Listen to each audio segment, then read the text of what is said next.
Welcome to my channel அனுதீப்சி lifestyle. எல்லாரும் எப்படி இருக்கீங்க? இன்றைக்கி இன்ட்ரெஸ்டிங்கான ஒரு vlog தான் பார்க்க போகிறோம்.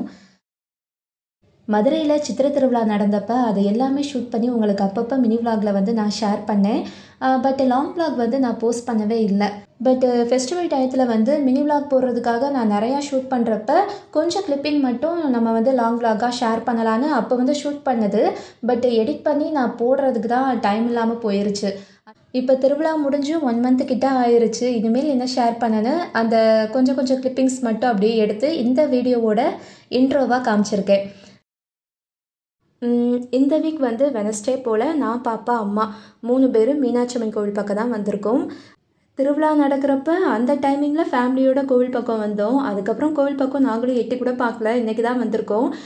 இன்றைக்கும் பார்த்திங்கன்னா ஷாப்பிங் பண்ண தான் வந்திருக்கோம். முக்கியமாக வந்து பாப்பாவுக்கு வந்து பிடிச்ச திங்ஸ் எல்லாமே வாங்கி கொடுக்கறதுக்காக அம்மா வந்து கூப்பிட்டு வந்தாங்க.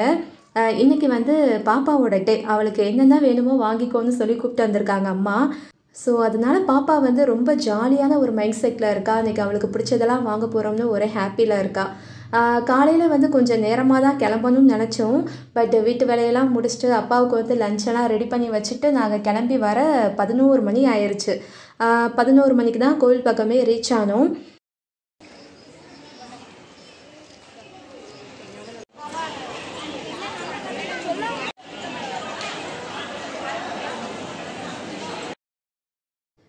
கோவில் பக்கம் எப்போ வந்தாலுமே கொஞ்சம் வந்து பொறுமையாக 4 கோபுரத்தையும் நல்லா சுற்றி அடிச்சுட்டு தேவைப்படுறதெல்லாம் வாங்கிட்டு அதுக்கப்புறம் தான் லேட்டாக வீட்டுக்கு போய் சேருவோம். ஆனால் இன்றைக்கி வந்து கொஞ்சம் கடகடன்னு பர்ச்சேஸ் பண்ணிவிட்டு நேரங்காலத்தோடு வீட்டுக்கு போகணும் அப்படின்னு ஒரு ஐடியா பண்ணி வந்திருக்கோம். காரணம்லாம் பெருசாக எதுவுமே இல்லைங்க, மழை தான் காரணம். மழை வந்துருச்சு அப்படின்னா வீட்டுக்கு போகிறது ரொம்ப சிரமமாயிரும். ஏன்னா ரோடெல்லாம் குண்டும் குழியுமா அங்கங்கே தண்ணி நிறைஞ்சு போகும். டிராஃபிக்குமே ஒரு சைடு வந்து ஹெவியாக இருக்கும். பாப்பா வச்சுட்டு போகிறது ரொம்ப கஷ்டமாயிரும். அதனால கடகடன்னு ஷாப்பிங் பண்ணிவிட்டு நேரமாக வீட்டுக்கு போகலான்னு பிளான் பண்ணியிருக்கோம். கிழக்கு கோபுரம் வழியாக நடந்து போகிறப்ப பாப்பாவுக்கு வந்து காலில் போட ஒரு கிறிஸ்டல் கொலுசு மட்டும் வாங்கினோம். அதோட ரேட்டு வந்து பார்த்திங்கன்னா 50 ரூபா தான். பாப்பா கால் அளவுக்கு 50 ரூபா சொன்னாங்க. நிறைய கலர்ஸில் வச்சுருந்தாங்க. நாங்கள் வந்து ஒயிட் வித் பிளாக் காம்போட வாங்கியிருக்கோம்.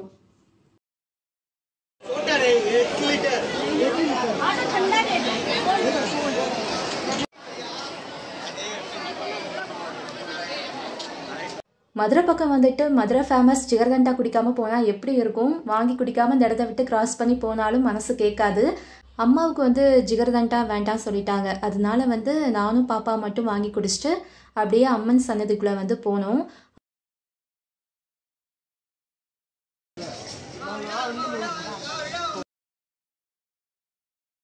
சிக்கந்தர் ஸ்டோர் வந்திருக்கோம். கடை பேர் சொன்னாலே இந்த கடை இங்கே தான் இருக்குது. அந்தளவுக்கு வந்து எல்லாருக்குமே அடையாளமாக தெரியக்கூடிய நல்ல ஒரு பாப்புலரான கடை தான். இங்கே வந்து கல்சட்டி, கேஸ்டயா, நார்மல் இரும்பு பாத்திரம் எல்லாமே வந்து பெஸ்ட்டு குவாலிட்டியில் சூப்பராக இருக்கும். அம்மா வந்து இந்த தடவை இன்டாலயத்தில் கொஞ்சம் ஹெவி பாட்டமில் ஒரு கடாயும் இடிகளும் வாங்கிட்டு அப்படியே நாங்கள் அங்கேருந்து கிளம்பிட்டோம்.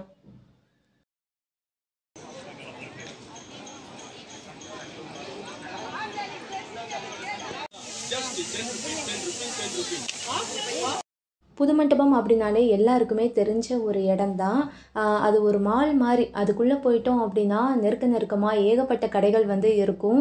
நமக்கு தேவையான ஐட்டம்ஸ் எல்லாமே ஒரே இடத்துல வாங்கிக்கலாம். அந்தளவுக்கு வந்து நிறைய கடைகள் வந்து உள்ளே இருந்துச்சு. பட் இப்போ வந்து புது மண்டபத்தில் யாருமே வந்து கடை போடலை, இடம் வந்து மாறி இருக்கு. நாங்கள் வந்து அந்த பழைய புது மண்டபம் வழியாக நடந்து போய் ஒரு ஃபேன்சி ஷாப்பில் போய் எனக்கும் பாப்பாவுக்கும் தேவையான கிளிப்ஸு, அதுக்கப்புறம் வந்து கொஞ்சம் ஜுவல்லரி ஐட்டம்லாம் வாங்கிட்டு நாங்கள் நடைய கட்டிட்டோம்.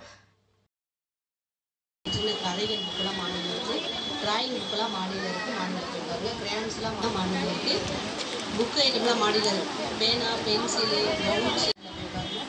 10 ரூபா சிசர்லேருந்து ரேட்டு 3 சிசர் வரைக்கும் மாடலில் இருக்குது, மாடலில் பாருங்கள். சின்ன பிள்ளைங்க தேவையான உணவு வார்த்தைகள்லாம் மாடலில் இருக்குது, மாடலில் பாருங்கள். இங்கேருந்து கிளம்பி ரிட்டன் வந்து வீட்டுக்கு போகிறதான் ஐடியா. ஆனால் பாப்பா வந்து ரொம்ப நாளாக வந்து அம்மா கிட்ட வந்து பாப்பி ஹேண்ட்பேக் வந்து கேட்டுக்கிட்டே இருந்தா.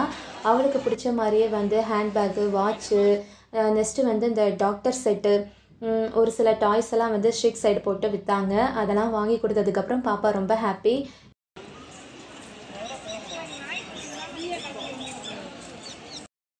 மணி வந்து 2 ஆயிருச்சு. கோவில் பக்கமே ஒரு கடையில் போய் நாங்கள் லைட்டாக வந்து லெமன் குஸ்காலாம் சாப்பிட்டு அதுக்கப்புறம் தான் வீட்டுக்கே கிளப்பினோம். எங்கள் ஏரியாவுக்கு வந்ததுக்கு அப்புறமா அங்கே சிக்கன் கடையில் வந்து ஒரு 1/2 kg அளவுக்கு சிக்கன் வாங்கி பேக் பண்ணிவிட்டு வீட்டுக்கு வந்தோம். வீட்டுக்கு வந்த பிறகு மழை பிடிக்க ஸ்டார்ட் ஆயிருச்சு. மழையை வேடிக்கை பார்க்க கூட நாங்கள் மாடிக்கு போகலை. ஓவர் டயர்டாக இருந்துச்சு. கொஞ்சம் நேரம் அப்படியே கீழேயே இருந்தோம். அம்மாலாம் தூங்கிட்டாங்க. தூங்கினவங்களை எழுப்பி இவ டாக்டர் செட்டு வச்சு விளையாடிட்டு இருந்தா. தலையை செட் பண்ணுங்க, தலைவலி தான் இருக்குது.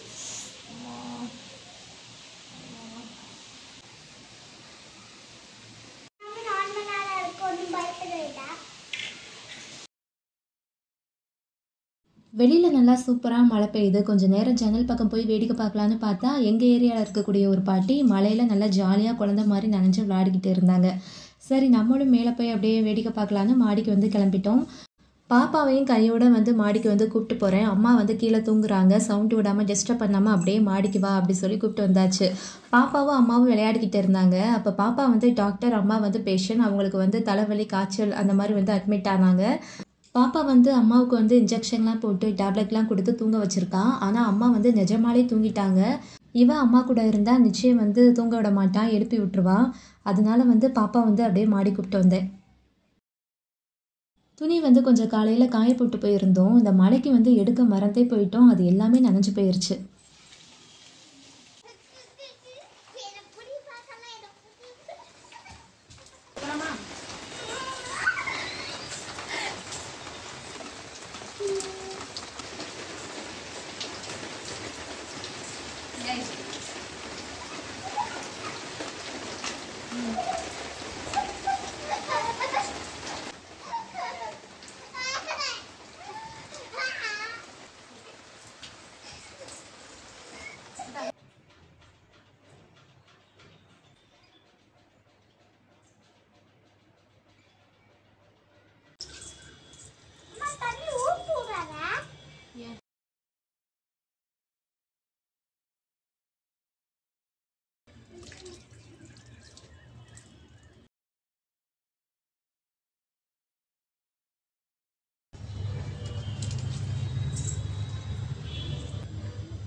நானும் பாப்பாவும் மழையில் நனைஞ்சு தலையெல்லாம் ஈரமாக்கிட்டோம் அப்படின்னா அம்மா வந்து திட்டுவாங்க. ஏன்னா நைட் ஆனால் இருமல் வந்துடும், அதுக்காகவே பயப்படுவாங்க.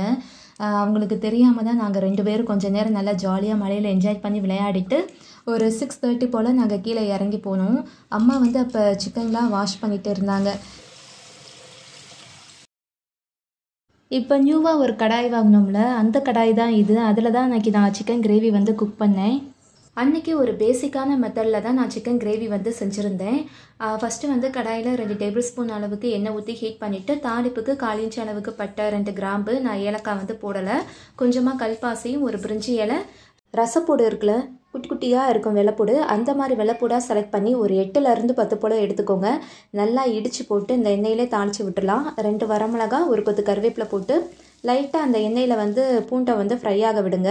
பூண்டோட கலர் கொஞ்சம் மாறினதுக்கப்புறமா மீடியம் அளவுள்ள 2 பெரிய வெங்காயம் நீள்வாக்கில் கட் பண்ணி போட்டிருக்கேன். லைட்டாக சால்ட்டு போட்டு 2-3 நிமிஷத்துக்கு வந்து இந்த வெங்காயம் வந்து லைட்டாக நிறம் சேஞ்ச் ஆகிற வரைக்கும் வதக்கியாச்சு. வெங்காயமும் நல்லா சுருங்கி வந்திருக்கு. இப்போ வந்து மீடியம் அளவுள்ள ஒரு தக்காளியை வந்து கட் பண்ணி போட்டிருக்கேன். தக்காளி வதங்குறதுக்கு லைட்டாக உப்பு மட்டும் போட்டு தக்காளியுமே நல்லா வதக்கி அதோட தோல் எல்லாம் நல்லா சுருங்கி மேஷ் ஆகி வந்திருக்கு. இப்போ வந்து வாஷ் பண்ணி வச்ச சிக்கன், தேவையான அளவுக்கு உப்பு, 1/4 டீஸ்பூனுக்கும் கொஞ்சம் குறைவாக வந்து மஞ்சள் தூள், ஃப்ரெஷ்ஷாக அரைச்ச இஞ்சி பூண்டு பேஸ்ட்டு அது வந்து 1 டேபிள் ஸ்பூன் அளவுக்கு இருக்கும், அதையுமே போட்டு நல்லா வதக்கி விட்டுருங்க. ஒரு 5 நிமிஷத்துக்கு அடுப்பை மீடியம் ஃப்ளேமில் வச்சு இந்த சிக்கனை வந்து நல்லா வதக்கணும். சிக்கன் வாங்குறப்ப 2 லெக் பீஸ் வந்து கொடுத்துருந்தாங்க. அதை வந்து நான் தனியாக எடுத்து வச்சுருக்கேன். அதை வந்து ஃப்ரை பண்ணுறதுக்காக எடுத்து வச்சுருக்கேன். இப்போ அந்த லெக் பீஸுக்கு பதிலாக கோழிக்கால் வந்து வெட்டி போட்டிருந்தாங்க. அந்த கோழிக்கால் வந்து இதில் ஆட் பண்ணியாச்சு. காரத்துக்கு சின்ன ஸ்பூனில் 1 ஸ்பூன் அளவுக்கு மிளகாய்த்தூள், 2 ஸ்பூன் அளவுக்கு தனியாத்தூள், 1/2 ஸ்பூன் அளவுக்கு பெப்பர் பவுடர்லாம் போட்டு லைட்டாக 2 நிமிஷத்துக்கு வந்து மிக்ஸ் பண்ணோம் அப்படின்னா அந்த பொடியோட ராஸ்மெல் எல்லாம் கம்ப்ளீட்டாக போயிடும். அதுக்கப்புறமா நம்ம தண்ணி ஊற்றி வேக வைக்க போகிறோம். தண்ணி வந்து டீ டம்ளரில் 1 டம்ளர் அளவுக்கு நான் ஊற்றிருக்கேன். ஏன்னா சிக்கன் வதக்கிறப்பயே நீர் விட்டு வேக ஆரம்பிக்கும். தண்ணி வந்து அதிகமாக வந்து தேவைப்படாது. கொஞ்சமாக தண்ணி ஊற்றி வேக வச்சாலே போதும். மூடி போட்டு க்ளோஸ் பண்ணியாச்சு. இது வந்து ஒரு 1/4 மணி நேரம் வேக விட போகிறோம். இடையில அப்பப்போ திறந்து லைட்டாக மிக்சிங் கொடுத்தாலே போதும், அடிப்பிடிக்காமல் இருந்துக்கிறோம். நெக்ஸ்ட்டு இந்த லெக் பீஸ் வந்து ஃப்ரை பண்ணுறதுக்காக அதோட தோல் எல்லாமே நான் உரித்து எடுத்தேன். பட் எடுக்க கொஞ்சம் கஷ்டமாக தான் இருக்குது. ஒரு வழியாக சிசர்லாம் யூஸ் பண்ணி கட் பண்ணி தோலெல்லாம் ரிமூவ் பண்ணிவிட்டு வாஷ் பண்ணி வச்சுருக்கேன்.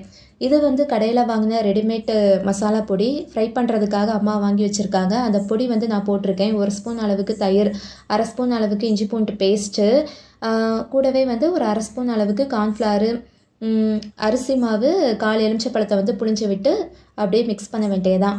ஒரு 10 நிமிஷம் ஊற விட்டு அதுக்கப்புறம் ஃப்ரை பண்ணிக்கலாம். இப்போ நம்மளோட சிக்கன் கிரேவி எந்த அளவுக்கு வெந்து வந்திருக்குன்னு பார்க்கலாம். கிரேவி நல்லா சுண்டி மேலே எண்ணெய் பிரிஞ்சு நிற்கிது. கறியுமே நல்லா வெந்துருச்சு. அவ்வளோதான்.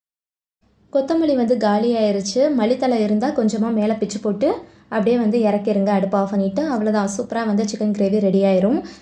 நெக்ஸ்ட்டு வந்து நான் லெக் பீஸ் வந்து ஃப்ரை பண்ணுறதுக்காக கடாயில் வந்து கொஞ்சம் எண்ணெய் ஊற்றிட்டு லெக் பீஸ் வந்து போட்டிருக்கேன். அதுக்கு மேலே வந்து கொஞ்சமாக கருவேப்பிலை போட்டிருக்கேன். இப்படி ஃப்ரை பண்ணோம் அப்படின்னா ஃப்ளேவர் வந்து நல்லாயிருக்கும். லாஸ்ட்டாக போடாமல் ஃப்ரை பண்ணுறப்பயே வந்து மேலாப்பில் நல்லா ஒட்டி விட்டு அப்படியே ஃப்ரை பண்ணோம் அப்படின்னா அந்த கருவேப்பிலையோட அந்த சாரெல்லாம் இறங்கி ஃப்ளேவர் வந்து சூப்பராக இருக்கும்.